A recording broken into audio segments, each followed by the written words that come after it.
एकदा सायमदेवाने श्री गुरूंना म्हणजेच श्री नरसिंह सरस्वती महाराजांना अनंत चतुर्दशी व्रताबद्दल विचारले असता श्री गुरूंनी सायमदेवाला अनंत चतुर्दशीबद्दल संपूर्ण माहिती सांगितली. ती आपल्या श्री गुरु चरित्रामध्ये 42व्या अध्यायामध्ये सविस्तररित्या अनंत चतुर्दशी या व्रताबद्दल माहिती दिलेली आहे. सर्व दत्त परिवारास साष्टांग प्रणिपात. शुभ प्रभात. दत्त माझा मी दत्ताचा. रचना श्री गुरु दत्त चरणी अर्पण. माऊलींनो, आपल्यापैकी बऱ्याच जणांना अनंत व्रताबद्दल माहिती असेलच. या व्रताचे फळ काय व पूर्वी हे व्रत कुणी कुणाला सांगितले होते ते आपण पाहूयात.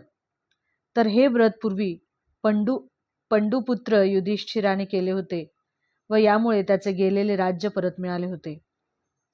आपल्याला माहीतच आहे की कौरव व पांडव यामध्ये पण लागून त्यांनी द्यूत खेळले व या द्यूतामध्ये पांडव कशा प्रकारे पराभूत झाले हे आपणा सर्वांस माहीत आहेच. तर पांडवांचा पराभव झाल्यावर द्रौपदीसह पांडव अरण्यात निघून गेल्यावरही कौरव त्यांना कटकारस्थाने करून त्रास देत असत. अरण्यात एकदा श्रीकृष्ण पांडवांना भेटावयास गेल्यावर युधिष्ठिराने श्रीकृष्णास साष्टांग दंडवत घालून प्रार्थना केली व विचारले की आम्ही असे काय करावे जेणेकरून आमचे गेलेले राज्य आम्हाला परत मिळेल. तेव्हा श्रीकृष्ण पांडवांना म्हणाले की मी तुम्हाला एक व्रत सांगतो. ते व्रत केल्याने तुमचे गेलेले वैभव व राज्य परत तुम्हाला प्राप्त होईल. तर सर्व व्रतामध्ये श्रेष्ठ असलेले असे अनंत व्रत आपण करावे. अनंत म्हणजे विष्णू, माझेच रूप. मीच सर्वत्र व्यापून राहिलेलो आहे. तर भाद्रपद महिन्याच्या शुक्ल पक्षातील चतुर्दशीला हे व्रत करावे असे श्रीकृष्णाने युधिष्ठिराला सांगितले व त्याबद्दलची कृतयुगातील एक कथा त्याने युधिष्ठिरास सांगितली. ती अशी: सुमंतू नावाचा एक ब्राह्मण होता. त्याच्या पत्नीचे नाव दीक्षा असे होते. त्या दोघांना एक कन्यारत्न होते. तिचे नाव सुशीला. लहानपणीच सुशिलेच्या डोक्यावरून आईचे छत्र हरवले. बायको मरण पावल्यामुळे त्या ब्राह्मणाचे अग्निहोत्रादी श्रौतकर्म थांबल्यामुळे त्याने दुसरा विवाह केला. त्याच्या दुसऱ्या पत्नीचे नाव कर्कशा होते. ती नावाप्रमाणेच दुष्ट होती व त्या ब्राह्मण कन्येचा अतिशय द्वेष करून तिचा छळ करीत असे. सुशीला आता वर झाली होती.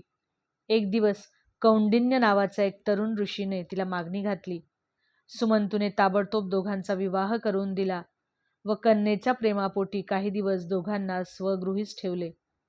नंतर काही दिवसांनी कौंडिन्याने तिथून निघून जाण्याचा विचार मांडला असताना मार्गामध्ये त्याने निघाला व मार्गामध्ये त्याने अनुष्ठानासाठी त्याचा रथ थांबवला असता सुशिलेला काही स्त्रिया तिथे कसलीशी पूजा करताना दिसतात.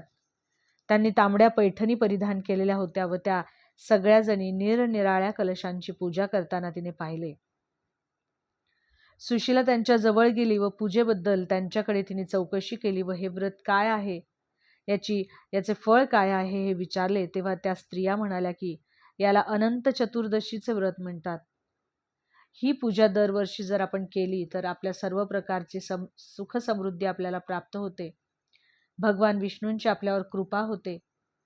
तेव्हा त्या तिला म्हणाल्या की तू यावर्षी आमच्यासोबत ही पूजा कर. त्यानंतर सुशिलेने त्यांच्याबरोबर ती पूजा यथासांग केली व ते झाल्यावरती परत दोघेही म्हणजे कौंडिन्य व सुशीला त्या रथात बसून काही अंतर गेल्यावर त्यांना एक अमरावती समान एक नगर लागले. ते नगर पाहून हे कुठलं नगर असेल असा प्रश्न त्यांच्या मनात पडला. तेव्हा त्या नगरातील काही लोक हात जोडून त्यांच्या स्वागतासाठी आले व ते कौंडिन्याला म्हणू लागले की स्वामी, आपण तपोनिधी आहात, हे राज्य तुमचेच आहे असे म्हणत त्यांना एका भव्य प्रासादात नेले. अनंत पूजेच्या प्रभावाने खरं तर हे वैभव त्यांना प्राप्त झाले होते. तिथे ते दोघे आनंदाने वास्तव्य करत होते. एके दिवशी सहज कौंडिन्याने सुशिलेच्या हातात एक दोरा पाहिला व हे काय आहे अशी विचारपूस केली असता हा अनंत आहे व मी अनंत चतुर्दशीचे व्रत केल्यामुळेच आपल्याला हे वैभव प्राप्त झाले आहे असे सुशीला म्हणाली.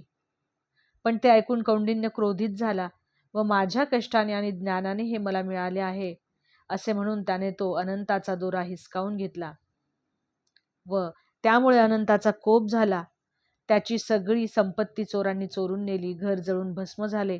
कौंडिन्य अतिशय दुःखी झाला व पश्चाताप करू लागला व अनंताला शोधण्यासाठी त्याचा धावा करीत फिरू लागला.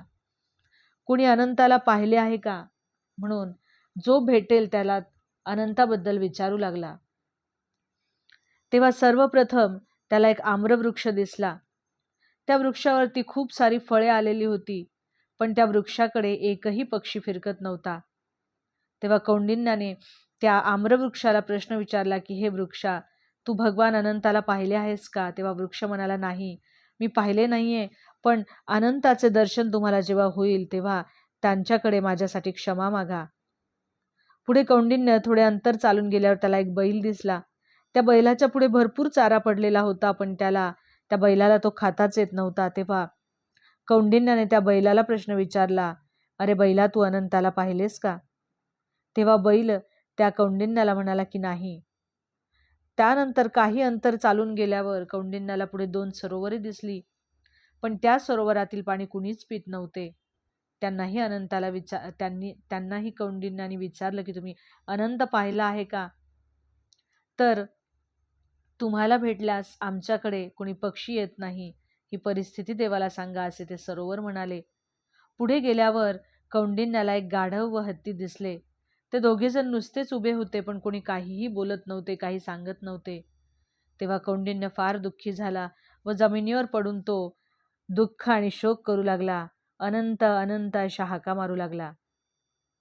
त्याचा हा पश्चाताप झालेला पाहून साक्षात अनंताला त्या कौंडिन्याची दया आली व अनंत एका वृद्ध ब्राह्मणाच्या रूपाने कौंडिन्यासमोर प्रगट झाला. तेव्हा कौंडिन्याने त्या ब्राह्मणाच्या पायावर डोके ठेवून विचारले की हे ब्राह्मण महाशय, आपण अनंताला कुठे पाहिलंय का? त्यावेळेस तो ब्राह्मण म्हणाला की होय, मीच तो अनंत. असे म्हणून ब्राह्मणाने त्याच क्षणी चतुर्भुज भगवान अनंताचे रूप धारण केले. त्यांनी कौंडिन्याचे सांत्वन करून त्याचे गेलेले सगळे वैभव परत दिले.